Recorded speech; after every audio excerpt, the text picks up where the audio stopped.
শুধু আগরতলা নয়, সমগ্র রাজ্যের সমান উন্নয়নই সরকারের লক্ষ্য। দেশের প্রধানমন্ত্রী নরেন্দ্র মোদীর নেতৃত্বে রাজ্য উন্নয়নের এক নতুন কর্মযজ্ঞ শুরু হয়েছে। সমাজের অন্তিম মানুষের কাছে সরকারি প্রকল্পের সুবিধা পৌঁছে দিতে কেন্দ্র ও রাজ্য সরকার একযোগে কাজ করছে। আজ উদয়পুরে 3টি প্রকল্পের ভার্চুয়াল ভিত্তিপ্রস্তর স্থাপন করে মুখ্যমন্ত্রী প্রফেসর ডক্টর মানিক সাহা এই কথা বলেন। উল্লেখ্য, প্রকল্প 3টি হলো এসটিপি প্রকল্প, রিভার ফ্রন্ট ডেভেলপমেন্ট প্রকল্প এবং কমার্শিয়াল কমপ্লেক্স ভবন নির্মাণ। এতে ব্যয় হবে প্রায় 83 কোটি টাকা। তিনি বলেন, এই প্রকল্পগুলি শুধু অবকাঠামোগত উন্নয়ন নয়, পরিবেশ সংরক্ষণ, নগরায়ন ও অর্থনৈতিক অগ্রগতির ক্ষেত্রেও নতুন দিগন্ত উন্মোচন করবে।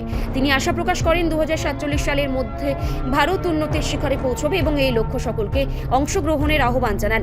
মুখ্যমন্ত্রী বলেন, বর্তমান সরকার দ্রুত কর্মসূচি রূপায়ণ করছে এবং মানুষের সুখ দুঃখে পাশে রয়েছে।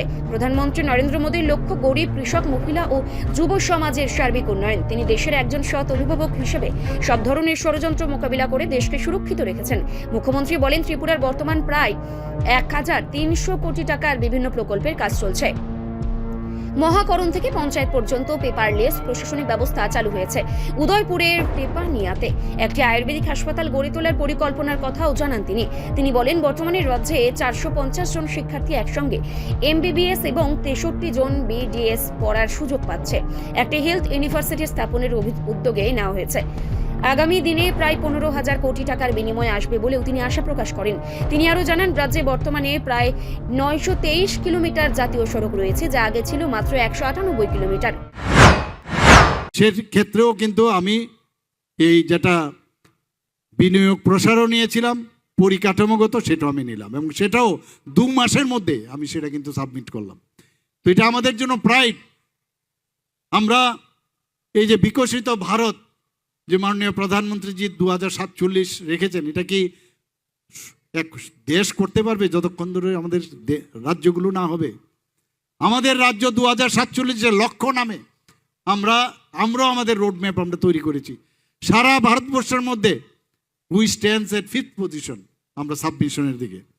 আজকে কৃষির ক্ষেত্রেই বলুন, মুখ্যমন্ত্রী ইন্টিগ্রেটেড ক্রপ ম্যানেজমেন্ট প্রোগ্রাম সেটা বাস্তবায়িত হচ্ছে।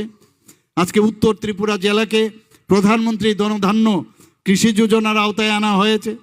এখানে অর্গানিক ফার্মিংয়ের জন্য 26,500 হেক্টর এলাকায় অর্গানিক ফার্মিং হচ্ছে। আজকে কুইন আনারসকে আমরা সবাই জানি যে আমরা এটাকে আমাদের জিআই ট্যাগ পেয়েছে, কিন্তু এটাকে গ্লোবাল ব্র্যান্ড হিসাবে সেটা গড়ে তোলার আমরা সেই উদ্যোগ আমরা নিয়েছি। National mission on edible oil palm প্রকল্পে 4010 হেক্টর এলাকায় অলরেডি অয়েল পাম চাষ শুরু হয়েছে। গাঁজা চাষ দিয়ে আমাদের ত্রিপুরা চলবে না। অনেকের একটা অভ্যেস হয়ে গেছে এখানে গাঁজা গাঁজা গাঁজা। আমরা বলেছি এসব গাঁজা চলবে না। নেশার বিরুদ্ধে আমরা যুদ্ধ ঘোষণা করেছি, 0 টলারেন্স। কিন্তু কি করব, ওই যে 35 বছরের রাজত্বে এইগুলো করেছে। এখন আমরা ভালোভাবে যাতে চলতে পারে, এই যে অয়েল পাম্প যদি তারা ওখানে লাগায় তাহলে কত ভালো হবে, ত্রিপুরা রাজ্যের জন্য কত ভালো হবে একবার ভাবুন। সেখানে যদি টি প্লান্টেশন হয় তাহলে কীরকম হবে? কেন গাঁজার ব্যবসা আমি করব? কেন গাঁজার এখানে চাষ আমি করব? এখানে প্রাণীর স্বাস্থ্য উন্নয়ন, প্রজনন বৈজ্ঞানিক পদ্ধতিতে লাইভস্টক ম্যানেজমেন্টের কাজ করছি আমরা। মুখ্যমন্ত্রী প্রাণী সম্পদ বিকাশ যোজনায় মহিলাদেরও সেখানে তাদের কাজ তাদেরকে আমরা সেখানে প্রবেশ করার সুযোগ দিয়েছি। আমরা বিশ্ব ব্যাংকের সহায়তায় 23টি জনজাতি অধ্যুষিত ব্লকে যারা ফিশারি কাজ করেন তাদের অলরেডি 20 কোটি টাকার উপরে সেখানে মঞ্জুরি আমরা দিয়েছি। প্রধানমন্ত্রী মৎস্য সম্পদা যোজনায় কৈলাস শহরে আমরা একটা ত্রিপুরা প্রথম ইন্টিগ্রেটেড একুয়া পার্ক গড়ে তুলেছি। শিক্ষাক্ষেত্রেই বলুন, স্বাস্থ্যের ক্ষেত্রেই বলুন, আমি তো একটু বললাম আমাদের এখানে প্রায় 250 কোটি টাকা ব্যয়ে আমাদের সুপার স্পেশালিটি ব্লক আমরা আগরতলা মেডিকেল কলেজে আমরা করেছি বন্ধুগণ। 9টা সুপার স্পেশালিটি এখন আছে। মানুষ বাইরে যাওয়ার অনেকটা এখন কিন্তু কম হয়ে গেছে, বাইরে যায় না এখন।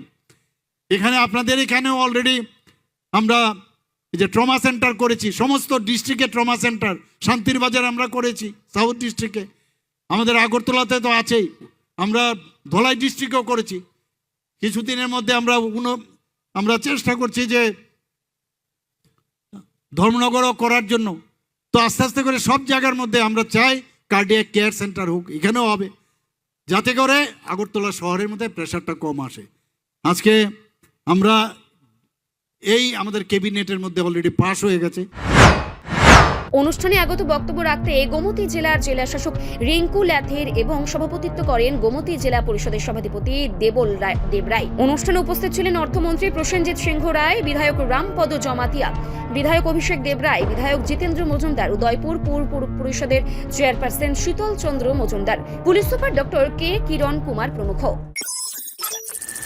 রিপোর্ট সংবাদ প্রতীক্ষা।